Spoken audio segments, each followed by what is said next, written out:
Hello everyone. Welcome to Tarkashastra. I am Aditya and in today's session we have with us Mr. Vishwajit. इनका introduction तो मैंने आपको already WhatsApp पे दिया हुआ है, बट अगर ब्रीफ में मैं यहाँ पे इंट्रोडक्शन देना चाहूँ तो he is from a tier two city in Maharashtra, from Sangli.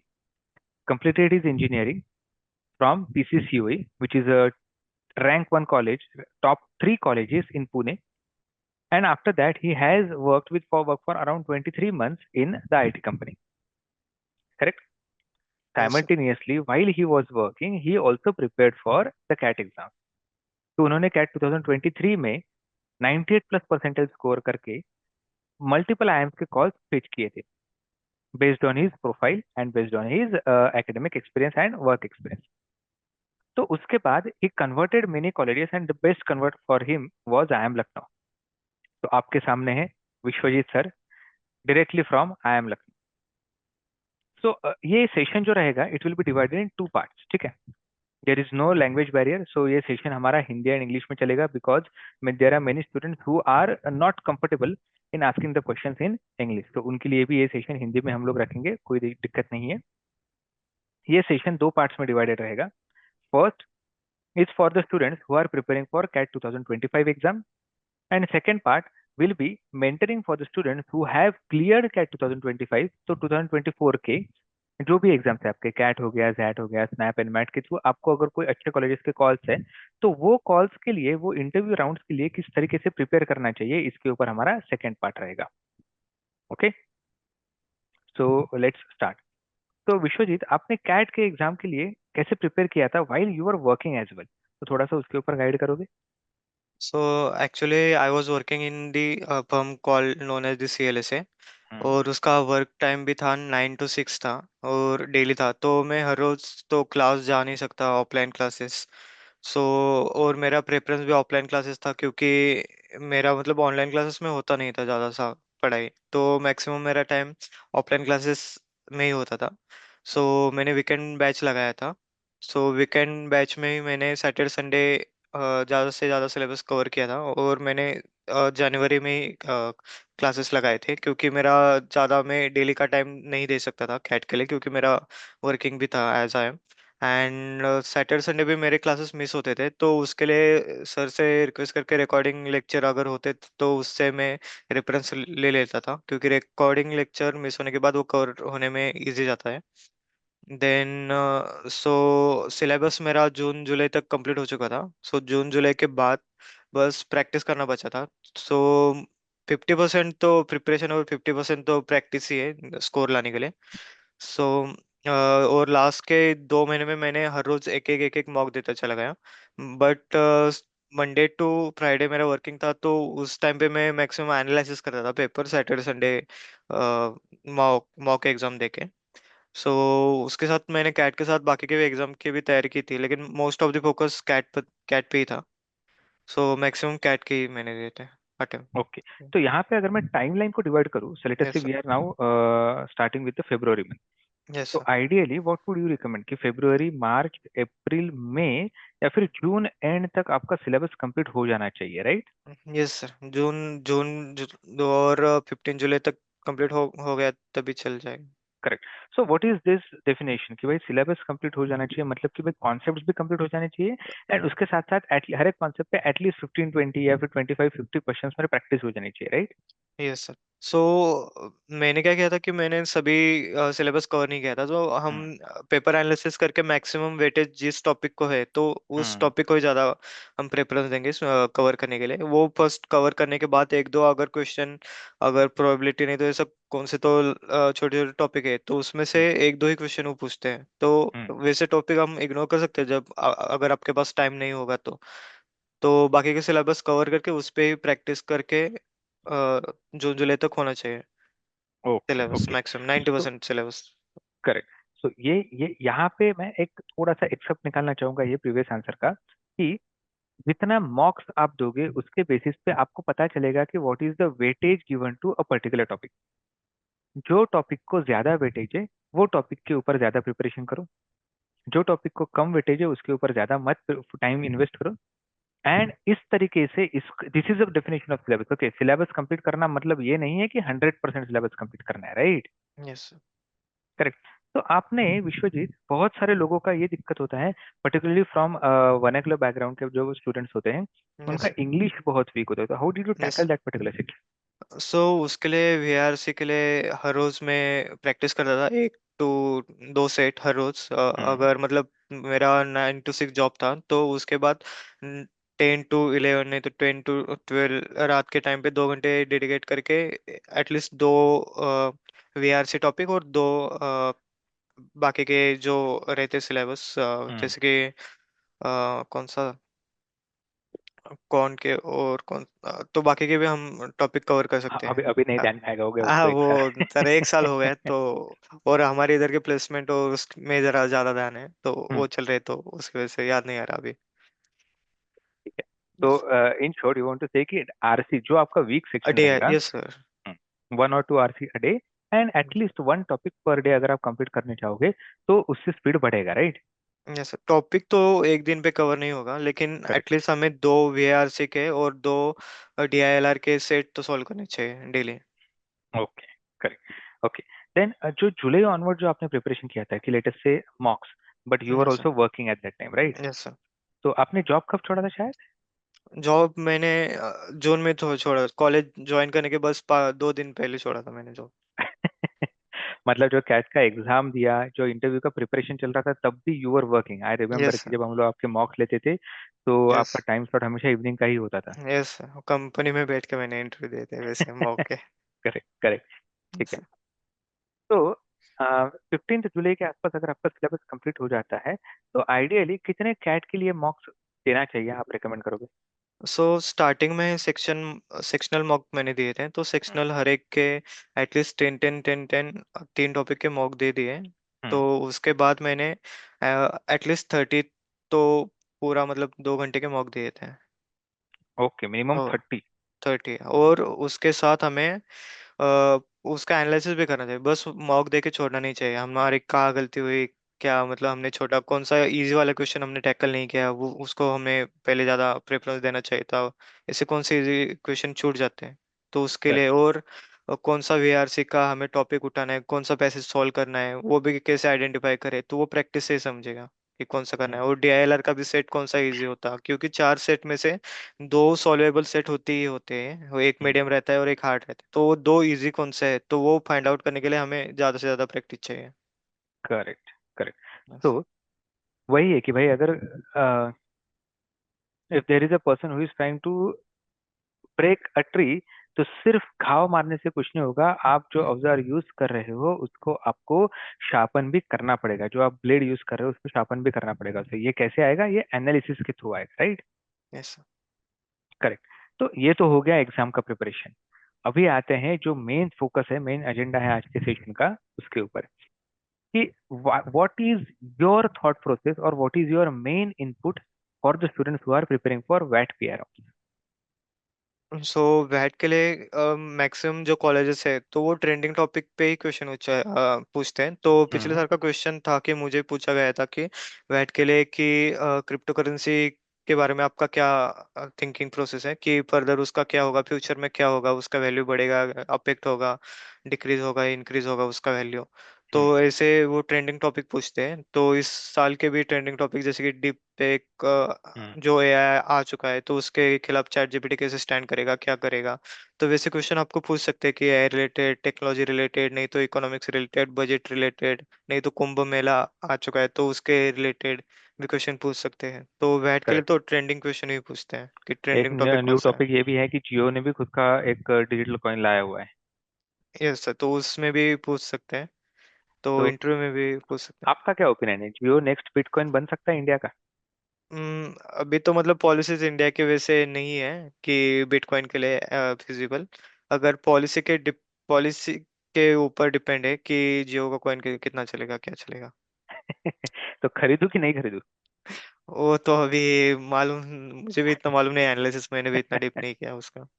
Okay, okay. Yes. तो this is the input for वैट कि जहाँ पे जो करंट ट्रेंडिंग टॉपिक्स है उसके ऊपर ज्यादा फोकस करो। पर्सनल इंटरव्यू के लिए कैसे प्रिपेयर किया था आपने? सो पर्सनल इंटरव्यू के लिए मैक्सिमम एचआर क्वेश्चन रहते कि मतलब where are you from, why do you want to join the MBA for hmm. This particular college, this college का सिंबल का आपको मीनिंग मालूम है क्या, हम्म। हमारा स्टेटमेंट क्या है, हमारा मतलब हमारा प्राइमरी फोकस क्या है स्टूडेंट पे, तो हम्म। हमें हम आपको क्यों एडमिशन दे, आपके आप में आप ऐसा क्या पॉइंट अलग ला सकते हैं जिससे हमारे बाकी के बच्चों को भी हेल्प होगी, आपसे क्या सीख सकते हैं बाकी के बच्चे। तो जैसे एचआर क्वेश्चन सभी प्रिपेयर करके रखना चाहिए। और बहुत सारे चैनल्स पे ऐसे चैनल्स रहते हैं कि प्रीवियस ईयर के जो क्वेश्चन पूछे हैं तो हम्म। वो सब अवेलेबल है, तो उससे भी हम रेफरेंस ले सकते हैं कि पिछली बार इस कॉलेज से क्या क्वेश्चन पूछे थे। करेक्ट। और हमारे स्टेट के भी बारे में पूछ सकते हैं कि आप कौन से स्टेट से, आपके स्टेट का इम्पोर्टेंस क्या है, तो ऐसे क्वेश्चन पूछ सकते हैं। और मोस्ट अगर आपका वर्क एक्सपीरियंस होगा तो 50% से लेके 80% तक इंटरव्यू का फोकस आपके वर्क एक्स पे रहेगा कि आपकी कंपनी क्या करते हैं, कंपनी के बारे में फुल डिटेल्स आपसे पूछेंगे, हम्म। फाउंडर कौन था, फाउंडर से अभी कौन है सीईओ, सब पूछेंगे। अच्छा। हाँ, बस ओके। टेक्नोलॉजी का इन डेप्थ नहीं पूछेंगे कि इसका कोड बताओ, नहीं तो क्या बताओ, इतना डेप्थ में नहीं पूछेंगे। हम्म। वो बस आपका लॉजिक चेक कर रहे हैं कि आपको मालूम है क्या उस कंपनी के बारे में। ओके। ओके। ओके। ओके। तो कंपनी के बारे में मतलब ये भी पूछ सकते हैं कि यार मैनेजमेंट में कौन कौन है, कंपनी के फैक्ट्स एंड फिगर्स भी पूछ सकते हैं हाँ, like. Main figure CEO CTO CIO कौन है, या फिर ओके। इंडिया हेड कौन है। तो कंपनी का कभी बैलेंस शीट वगैरह के बारे में नहीं पूछेंगे राइट? नहीं नहीं नहीं, नो बैलेंस शीट के बारे में नहीं। बस ओके। रेवेन्यू के बारे में पूछेंगे, रेवेन्यू प्रॉफिट कितना हुआ, बस यही दो फिगर पूछेंगे maximum. Okay. Okay. Okay. So how did you tackle कि along with your job preparation, how did you tackle for this particular round? So job के साथ सो सैटरडे संडे, और जैसे कि मैंने बोला था आपको स्टार्टिंग में इंटरव्यू के कि मैंने इंटरव्यू क्लासेस मतलब कंपनी में रह के भी मैंने इंटरव्यू दिए थे। सो जैसे कि कौन सा इंटरव्यू शेड्यूल हुआ तो उसके पहले एक हफ्ते पहले से ही उस पर्टिकुलर कॉलेज के बारे में हम्म। पूरा डिटेल जानने के मतलब जानकारी मैंने इकट्ठी की थी। तो हम्म। जैसे कि उसका लोगो का मीनिंग क्या है, एसपी जैन का जैसे कि इंटरव्यू था तो एसपी जैन का उनका क्या मेन स्टेटमेंट क्या है, तो उनके लोगों का मीनिंग क्या है, वो पर्टिकुलर वो कलर भी क्यों यूज किया, इतना डिटेल पे वो क्वेश्चन पूछते हैं। और हम्म। पर्टिकुलर वही फील्ड आपको क्यों चाहिए वो भी पूछते हैं, तो उसका सभी का प्रिपरेशन मैंने करके रखा था कि एचआर क्वेश्चन का। और ट्रेंडिंग टॉपिक्स कौन से हैं पिछले साल के, यूक्रेन वॉर, नहीं तो इसराइल का वॉर करेक्ट। जो था तो उसके बारे में पूरा इंफॉर्मेशन, और आपका व्यू पॉइंट क्या है, पॉजिटिव निगेटिव, ये सब मतलब जानकारी इकट्ठी की थी। और हमें अगर ऐसा क्वेश्चन पूछा कि वॉर के रिगार्डिंग तो हमें न्यूट्रल स्टैंड लेना है क्योंकि India is a neutral country. तो वैसे क्वेश्चन मैंने प्रिपेयर किए थे। ओके। सो जब आपने इतने सारे इंटरव्यूज दिए, अच्छा। as far as I remember, you appeared for at least minimum 5 interviews of top colleges, right? Yes sir, yes minimum. तो उसमें से मोस्ट मेमोरेबल एक्सपीरियंस कौन सा था आपका? सो एसपी जैन का ही था। तो हम्म। एसपी जैन का मेरा पहला इंटरव्यू था, मुझे इंटरव्यू एक्सपीरियंस देने का कुछ मतलब कुछ एक्सपीरियंस नहीं था, फर्स्ट हम्म। बार मैंने गया था, प्रिपरेशन भी कुछ की नहीं थी क्योंकि जनवरी में उसका अनाउंसमेंट आया था कि आपका इंटरव्यू शॉर्ट लिस्ट है, और 5 दिन में मेरा इंटरव्यू था, 5 नहीं हम्म। तो 7 दिन में इंटरव्यू था, तो मुझे चांस ही नहीं था ज़्यादा से ज़्यादा प्रिपरेशन करने का। तो मैक्सिमम मैंने आपसे ही कांटेक्ट किया था सर। तो आपको मालूम ही होगा कि आपसे ही क्वेश्चन लिए थे कि क्या क्या क्वेश्चन आ सकते हैं एसपीएन के इंटरव्यू correct। में। सो और तो आपने बताया था कि क्या क्या पिछले साल के क्वेश्चन थे, वही प्रिपेयर करके गया था, तो इंटरव्यू राउंड 1 क्लियर हो चुका था। हम्म। लेकिन इंटरव्यू राउंड 2 में ग्रुप डिस्कशन था, तो ग्रुप डिस्कशन के टाइम पे वो हर एक का प्रोफाइल कंपेयर करके देख रहे थे, वो सभी आईटी वाले थे। मैंने आईटी का सिलेक्ट किया था एसपी जैन का, हम्म। तो सभी आईटी वाले थे। तो प्रोफाइल के ऊपर भी डिपेंड रहता है कि वो किसको सिलेक्ट करेंगे, क्योंकि मेरे साथ एक आईआईटी वाला था, एक पूरा मतलब ग्रेजुएशन बाहर से करके आया था यूएस से, तो ऐसे भी हम्म। बंदे उधर रहते, तो कंपटीशन के ऊपर भी बहुत डिपेंड करते, तो उस हम्म। 5 में से बस एक दो ही वो सिलेक्ट करते मैक्सिमम। नहीं तो उनका अगर अच्छा मतलब चांस रहेगा तो 5 को सिलेक्ट कर लेते, लेकिन ओके। ओके। एक दो So, को ही सिलेक्ट किया so था। do you remember, even though this is after 1 year I am asking you, कुछ यस। ऐसा क्वेश्चन आपको याद है कि जो बहुत ही हटके क्वेश्चन पूछा था, which was not related to your HR background, which was not related to your company, which was not even related to your, I'll say, academics? तो कुछ ऐसे हटके क्वेश्चन कभी पूछते हैं? सो मुझे क्वेश्चन पूछा था गया था कि आप महाराष्ट्र से हो, तो महाराष्ट्र में हम्म। बहुत सारी रिवर हैं, तो मैंने मेंशन किया था स्टार्टिंग में कि मेरा जो होम टाउन है वो एक रिवर के ऊपर बेस है, हम्म। तो वारना रिवर के पास है।